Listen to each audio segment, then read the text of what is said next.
Hi guys, it's Debbie with Debbie J's Crafting Corner. Today we're going to be playing with one of the stamp sets that's in the box of the month from Not2Shabby, and that is this lovely one. This one is called A Little Hello. You can see the sentiment, so there is a sentiment that says a little hello, and it's got these real pretty little hummingbirds and florals. So I'm going to start off by just stamping these guys out. Let's see how that does.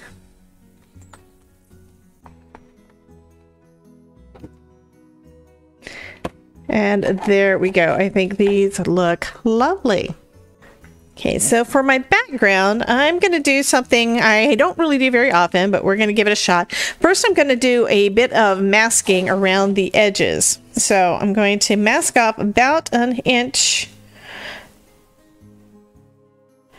Okay, so now that I've got that masked off, and it looks like I do have, well, I'm going to trim the edges anyway, so we're going to go with that. I'm also going to use something else that's in the box of the month, and that is the striped honeycomb background stencil. This was designed by Crafty Owl, and I'm going to basically put it kind of at an angle, a little bit offset, because I don't want the lines to be exactly straight.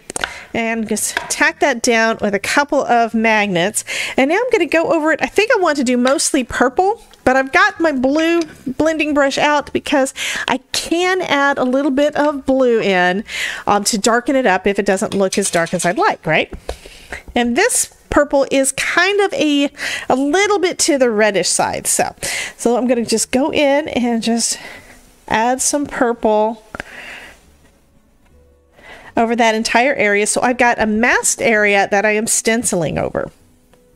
And I think I do want some blue. I do want it a little bit darker than that because this is really, really pale purple. I mean, pixie dust is a nice shade, but I also know that with these blending brushes, and I love these blending brushes exactly for this reason, the colors don't go down really, really dark most of the time. So I'm just going to bring in a little bit more, but bring in a little bit of the blue down here, and that's going to, oh, I think I'm going to just leave it as a gradient. So that means I'm going to bring in some more of the purple from the top, and then I've got more of the blue from the bottom, and that is going to look really, really cool. I also like to go lighter before I start going darker because I never know for sure how much ink is going to go down. Like you don't really know for sure how much is still on the brush from your previous use. Okay, so let's take a look at that. And I like it. I do like that background. So this is going to go off to the side because it needs to be cleaned. And since this is water reactive ink, it's going to just wash off with some water without any kind of problem. Speaking of water reactive, let's use a little bit of water on here and give it a little bit of a splatter effect.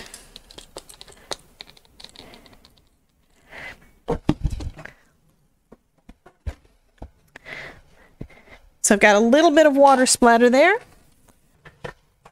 And next I'm going to add a little bit of gold splatter using a DIY shimmer spritz.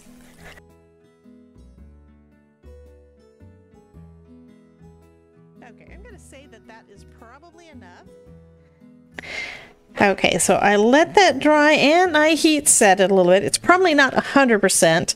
But I'm going to go ahead and lift off the tape. Now you do want to make sure that your panel is dry enough for you to lift that, because you could, because of the paper being wet, you could cause it to rip. But I'm going to be very, very gentle and very careful. So going very slow. And I think I could have gone with a thinner border around it, but I still think that turned out really, really nice.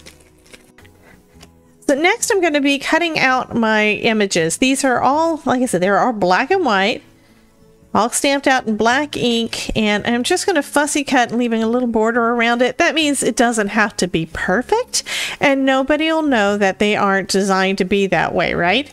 So just going ahead and leaving that little line, that little offset all around it as I cut them out. And that's one reason why I love these scissors. These scissors are ones that they can get into the more narrow spots. Like if you really wanted to cut real close to the line, you could definitely do that with these, and they're spring. So it doesn't take quite as much work on your wrist. So I've got one of my hummingbirds done, and I've got a second one of my flowers done. So I've got 2 images cut out so far. I'm not sure which ones I'm going to use yet, but let's go ahead and take a look and see what it'll look like with just these 2 on this specific background.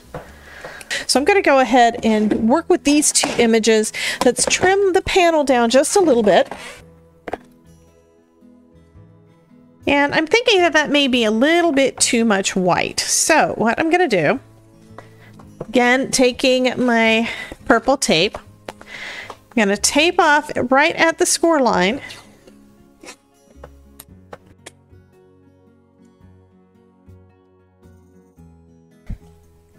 And I'm going to go direct to paper.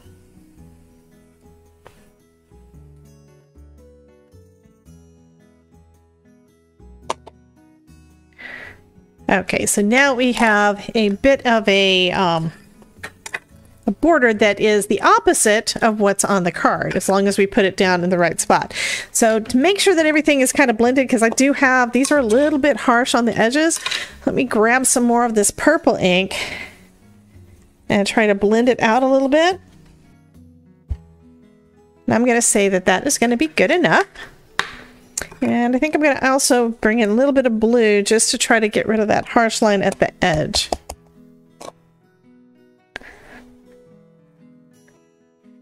To kind of get a little bit of a blend there. So next I'm going to pick up my card base and clean up underneath so I don't get that ink all over everything. And I think I am also going to add a little bit of splatter. Just like we did the center part of that card, including a little bit with my gold.